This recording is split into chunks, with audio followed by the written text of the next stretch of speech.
Jadi jalan yang paling dekat menuju Allah di zaman akhir adalah kasratul istighfar, memperbanyak membaca sholawat dan membaca istighfar.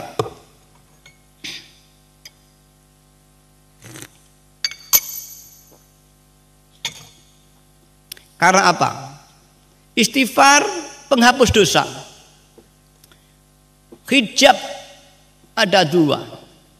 Hijab zulmah, yaitu dosa-dosa yang dilakukan manusia termasuk kita. Hijab zulmah ada dosa kesalahan kita kepada Allah. Ini tidak bisa hapus kalau tidak dengan istighfar. Padahal dosa tadi menutupi hati, hijab zulmah, hijab gelap.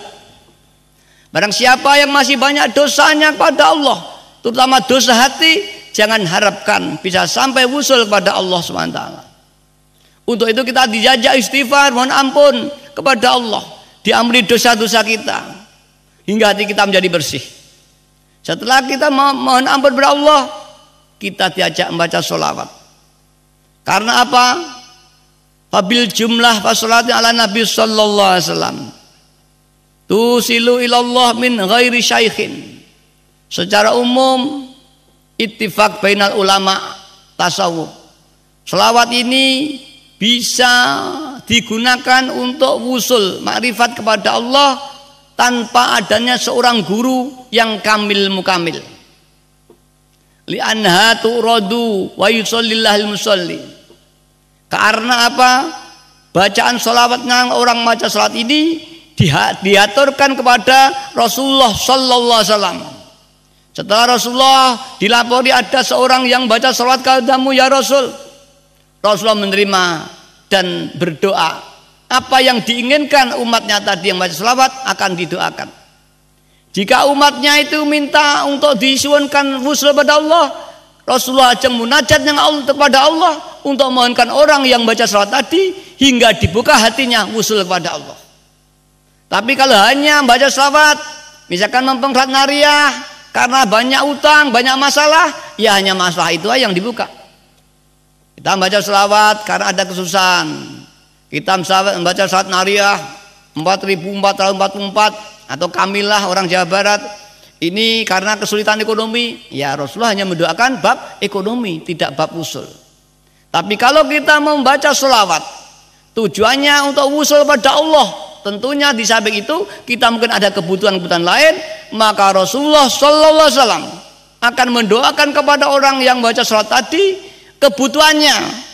Di samping otomatis karena dia ingin usul kepada Allah, didoakan oleh Rasulullah SAW.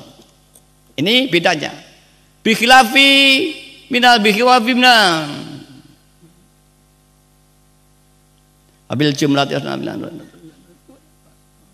anhatu raddu wa yusallimu sallim bikhilafi ghairiha, berbeda dengan lainnya, bikhilafi ghairiha, berbeda dengan lainnya selawat. Qala Buddha fiha, tidak boleh tidak di dalam amalan lainnya selawat itu harus adanya seorang guru yang kamil mukamil. Jika amalan itu digunakan untuk wusul kepada Allah. Wa illa jika tidak ada gurunya, dakhalah syaiton, maka syaiton akan masuk ikut campur dalam amalan tadi hingga orang itu sungguhnya tidak sampai pada Allah, hanya terhenti di tengah jalan. Maka banyak orang ahli-ahli, orang ingin wusul pada Allah, kemudian tanpa guru berhenti tengah jalan, tidak sampai wusul, ya paling-paling nanti diberi karomah menjadi dukun yang ampuh, menjadi orang doai mandi, tapi tidak sampai wusul kepada Allah. Para hadirat yang kami hormati, untuk itulah Mbah Yai mengajak kita dengan membaca sholawat supaya kita didoakan Rasulullah sallallahu alaihi wasallam hingga wusul kepada Allah Subhanahu wa taala.